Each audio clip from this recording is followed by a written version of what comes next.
Well, dear students, myself Dr. Ashish Garg, Associate Professor in Chemistry, SET, R.N. Bhuiya Government College, Ramgarh Shekhawati, district Sikar, Rajasthan.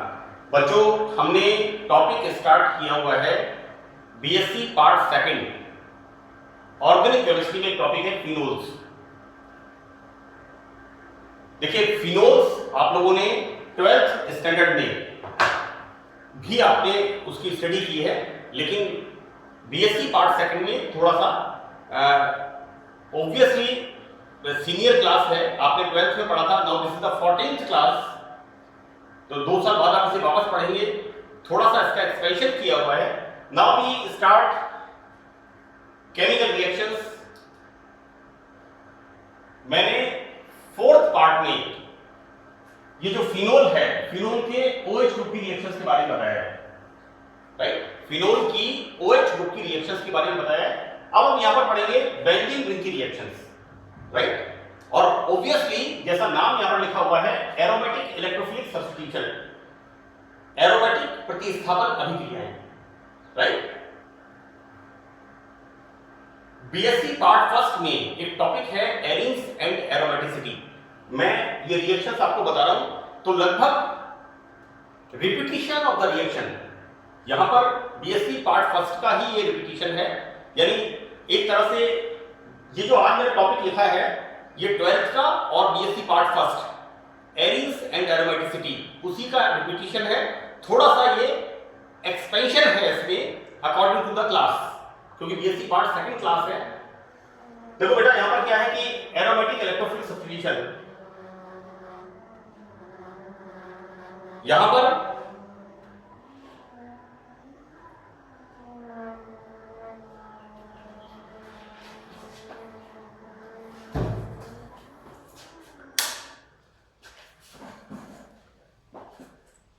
हम क्या देखते हैं, इसमें हम देखते हैं कि देखो कि aromaticity is a very important property for the compounds, कि किस तरह से यौगिक एरोमेटिसिटी शो करते हैं। तो यहां पर इलेक्ट्रोफिलिक सब्स्टिट्यूशन एरोमेटिक कंपाउंड्स की एक बहुत इंपॉर्टेंट प्रॉपर्टी है।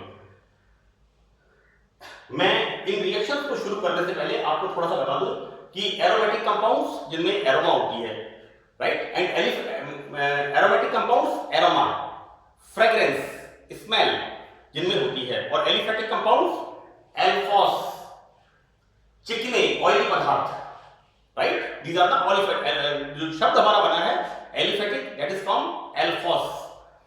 तो हमने एरोमेटिसिटी की एक ये कंडीशन है कि कोई भी कंपाउंड एरोमेटिक तब होगा जब वो इलेक्ट्रोफिलिक सब्स्टिट्यूशन रिएक्शंस शो करेगा, राइट। देखो बच्चों, यहां पर फर्स्ट रिएक्शन नाइट्रेशन। तो यहां पर बच्चों देखिए क्या हो रहा है कि हम जब फिनोल की रिएक्शन डाइल्यूट नाइट्रिक एसिड से कराते हैं, मैं आपको एक बार बता दूं कि नाइट्रेशन हम जब भी कराते हैं तो यहां पर हम concentrate nitric acid and concentrate sulphuric acid, जो नाइट्रेटिंग मिक्सचर है, नाइट्रेटिंग मिक्सचर में क्या होता है, एक पार्ट कंसंट्रेट सल्फ्यूरिक एसिड और 2 पार्ट कंसंट्रेट सल्फ्यूरिक एसिड, एक पार्ट कंसंट्रेट नाइट्रिक एसिड और 2 पार्ट कंसंट्रेट सल्फ्यूरिक एसिड के इसमें हम काम में लेते हैं। देखो बच्चों, क्या है कि फिनोल का कैसा है, एक्टिवेटिंग इफेक्ट, ये बेंजीन रिंग को इलेक्ट्रोफिलिक रिएक्शंस के लिए एक्टिवेट करता है, सक्रिय करता है। इसलिए यहां पर रिएक्शन डाइल्यूट नाइट्रिक एसिड से भी हो जाती है ना। ये थोड़ा इंपॉर्टेंट फीचर है, थोड़ा डिफरेंट फीचर है इसका। अदरवाइज नाइट्रेशन के लिए हम concentrate nitric acid and concentrate sulphuric acid 1:2 के रेशियो में हम काम में लेते हैं। यहां पर क्या होता है, फिनोल का नाइट्रेशन डाइल्यूट नाइट्रिक एसिड के साथ कराने पर we got this is orthonitro and paranitro. This is the orthonitrophenol and this is the paranitrophenol. Now what is the mechanism of the reaction? अभिक्रिया की क्रियाविधि क्या होती है कि ये nitrous acid, this is the nitrous acid. Now why it is nitrous acid? हमने क्या काम में लिया है, नाइट्रिक एसिड। बच्चों, हमने नाइट्रिक एसिड को डाइल्यूट कर दिया है, राइट। तो होता क्या है यहां पर, इस नाइट्रस एसिड में इस तरह से यहां पर इससे H प्लस निकलेगा, एसिड है ऑब्वियसली, यहां पर proton concentration of the proton बढ़ेगी यहां पर। अब ये H प्लस इस ऑक्सीजन के पास इस तरह से बॉन्डिंग करेगा, राइट। नाउ यहां पर क्या होगा, oxygen, right, because this oxygen is electron deficient, ये इलेक्ट्रॉन न्यून होती है, इसलिए ये बॉन्ड यहां ब्रेक होगा और दिस इलेक्ट्रॉन शिफ्टेड हियर यहां पर and formation of this NO plus, this is nitrosylium, right. Now ये नाइट्रोथाइलियम आयन इसके पैरा पोजीशन पर मैंने ऑर्थो और पैरा दोनों बनाए हैं, ऑर्थो पैरा दोनों प्रोडक्ट बनते हैं, राइट। यहां पर ये नाइट्रोथाइलियम अटैक करेगा यहां पर। बच्चों देखो, एरोमेटिक इलेक्ट्रोफिलिक सब्स्टिट्यूशन रिएक्शंस के लिए आप प्लीज एरिन्स एंड एरोमेटिसिटी मैंने इसी चैनल के ऊपर अपलोड किए हुए हैं मेरे लेक्चर्स, उन्हें आप थोड़ा एक बार जरूर देख लें, क्योंकि ये सारा का सारा 12th का और बीएससी पार्ट फर्स्ट का रिपीटिशन है। यहां पर बच्चों जब ये रिएक्शन अटैक करेगा तो इसमें क्या होगा, रेगुलेटिंग स्ट्रक्चर्स बनेंगे और लास्ट में क्या बनता है, Wheland intermediate, right. This is the Wheland intermediate. Now यहां पर ये Wheland intermediate removal of H minus and formation of, this is the, इसके रिस्पेक्ट में ऑर्थो बेटा para, this is para nitrosophenol, right. Now this para nitrosophenol react with HNO3, right. Now here this NO2, this NO group nitrothallium is replaced by NO2 and formation of para nitrophenol. So this is the mechanism of the reaction. ये इस अभिक्रिया का mechanism होता है। और मैंने आपको जैसा बताया कि नाइट्रेशन की अभिक्रिया के लिए हम यहां पर डाइल्यूट नाइट्रिक एसिड काम में लेते हैं और लो टेम्परेचर, तब भी नाइट्रेशन आसानी से होता है, क्योंकि जो फिनोल में OH ग्रुप है वो बेंजीन रिंग को एक्टिवेट करता है इलेक्ट्रोफिलिक अभिक्रिया के लिए, सक्रिय करता है इलेक्ट्रोफिलिक अभिक्रिया के लिए। जैसा मैंने आपसे कहा था कि we are using concentrate nitric acid and concentrate sulphuric acid, right. तो फिनोल का नाइट्रेशन जब हम concentrate nitric acid and sulphuric acid, this is the nitrating mixture, nitric कारक मिश्रण हम इसको कहते हैं, इससे कराते हैं तो क्या बनता है यहां पर, दिस इज द फिनोल की रिएक्शन नाइट्रिक एसिड के साथ with concentrate sulphuric acid, then formation of this is 1 2, this is 1 2 3 4 5 and 6, this is the 2 4 6 trinitrophenol, this is the picric acid.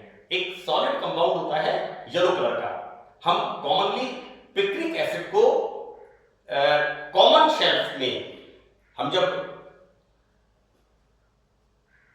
Practicals में फंक्शनल ग्रुप टेस्ट करते हैं तब हम एक common shelf में एक बतौर एक सॉलिड रिएजेंट एक शेल्फ होती है, उसके अंदर हम इसे रखते हैं। तो this is the picric acid formation of, it's a important reaction. Again I am telling you this is a very very important reaction, because कई बार पूछते हैं निम्न का परिवर्तन कैसे करोगे फिनोल से पिक्निक एसिड, तो it's a important question. Now about the halogenation, देखो बच्चों क्या होता है, वापस वही बात हो रही है जो मैंने यहां पर लिखा है कि फिनोल के OH ग्रुप के सक्रियणकारी प्रभाव के कारण यहां पर फिनोल का जो OH ग्रुप होता है वो बेंजीन रिंग को इलेक्ट्रोफिलिक अटैक के लिए एक्टिवेट करता है। बच्चों BSc part first arenes and aromaticity में मैंने बहुत डिटेल में activating deactivating groups, effect of substituent, प्रतिस्थापियों का बेंजीन रिंग पर प्रभाव बहुत डिटेल में मैंने एक्सप्लेन किया है। और यहां पर चूंकि आपके इस टॉपिक यहां पर सीधा सीधा रिएक्शंस हैं तो मैं बता रहा हूं, लेकिन अगर आपको कंसेप्चुअली देखना हो तो आप बीएससी पार्ट फर्स्ट में एरिन्स एंड एरोमेटिसिटी के अंदर आप 4-5 लेक्चर्स हैं, उन्हें आप जरूर देखें।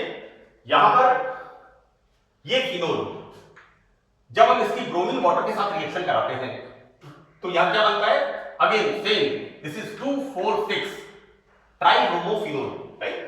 अब अगर हमें मोनोब्रोमो, इस तरह से, because OH group is a activating group, ये एक सक्रियणकारी समूह होता है, ठीक है। तो यहां पर जब फिनोल की रिएक्शन ब्रोमीन के साथ कार्बन टेट्राक्लोराइड में CCl4 0 डिग्री सेंटीग्रेड टेम्परेचर पे कराते हैं तो बनता है ऑर्थोब्रोमोफिनोल एंड पैराब्रोमोफिनोल, राइट। मैं आपको बताऊं बच्चों वापस एक बात कि OH group is a activating group, तो जैसे यहां पर नाइट्रेशन कराते हैं तो बनता है 2,4,6 ट्राइनाइट्रोफिनोल, सो दैट यहां पर बनता है बच्चों 2,4,6 ट्राइब्रोमोफिनोल जब ब्रोमिनेशन कराते हैं, राइट। और मोनो हेलो प्रोडक्ट अगर हमें प्राप्त करने हैं तो यहां पर हम ब्रोमीन को कार्बन टेट्राक्लोराइड में डिसॉल्व करके 0 डिग्री सेंटीग्रेड टेम्परेचर पर फिनोल के साथ इसको शेक करते हैं, then the formation of ortho halo, so this is orthobromo and parabromophenol, right. Now next is the sulphonation, it is again a very important reaction, थोड़ी different reaction है यहां पर। डिफरेंट क्या चीज है बच्चों? सल्फोनेशन, यानी यहां पर हम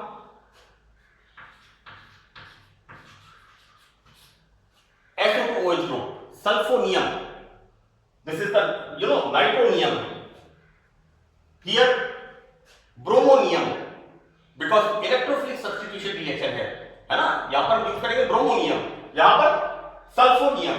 तो बेंजीन रिंग में हाइड्रोजन के रिप्लेस करके यहां पर सल्फोनिक एसिड ग्रुप इंट्रोड्यूस करते हैं, और जैसा हम जानते हैं कि सल्फोनेशन के लिए या तो कंसंट्रेट सल्फ्यूरिक एसिड यूज करते हैं और या फिर सधूम sulphuric acid, that is fuming sulphuric acid, oleum, दूसरा नाम इसका है ओलियम, H2S2O7, यानी सल्फ्यूरिक एसिड में सल्फर डाइऑक्साइड गैस पास करते हैं और उसको काफी प्रेशर के साथ पास करते हैं, तो उसमें से धुआं जैसा निकलना शुरू हो जाता है, that is the fuming sulphuric acid.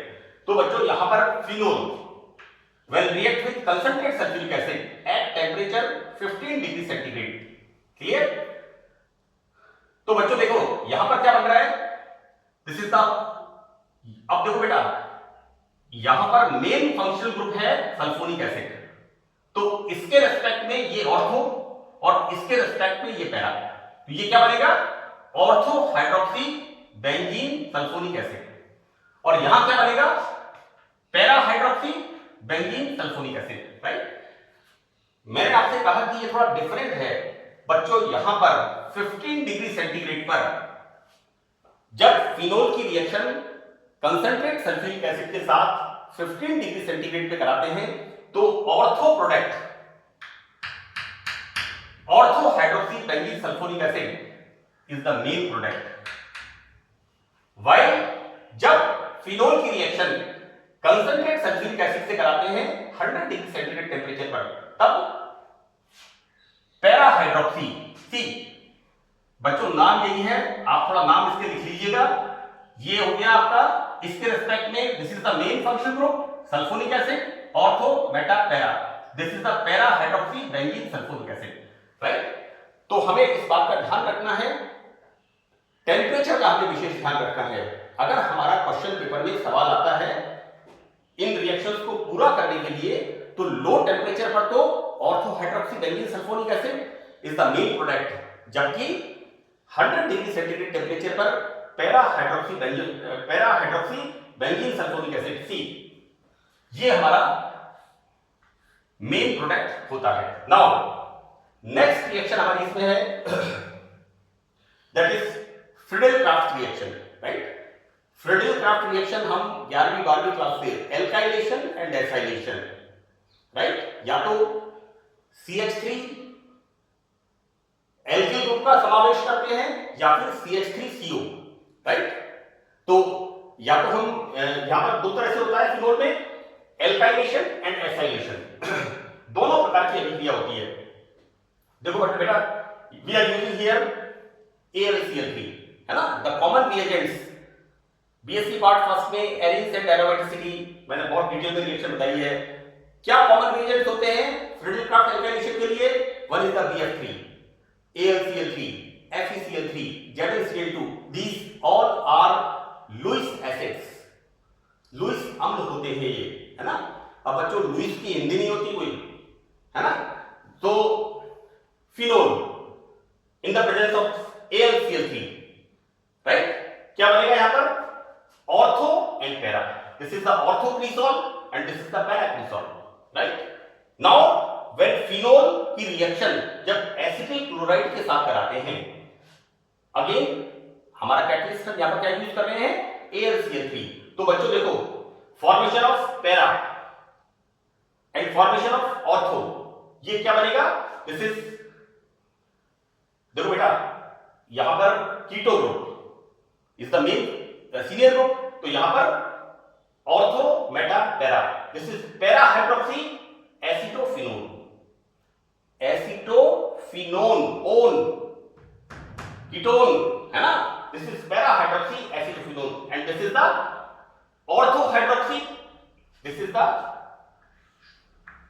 नाम ये का यही है, ortho hydroxy acetophenone, right. And थोड़ा सा मैंने इसमें मैकेनिज्म के बारे में बताया है कि किस तरह से एल्किल हैलाइड की AlCl3 से रिएक्शन होती है and formation of carbonium, right, and this carbonium attacks on the phenol and formation of ortho and para alkyl derivative of phenol, right. तो बच्चों 5th पार्ट के लिए इतना ही, बाकी का हम 6th पार्ट में स्टडी करेंगे। Thank you.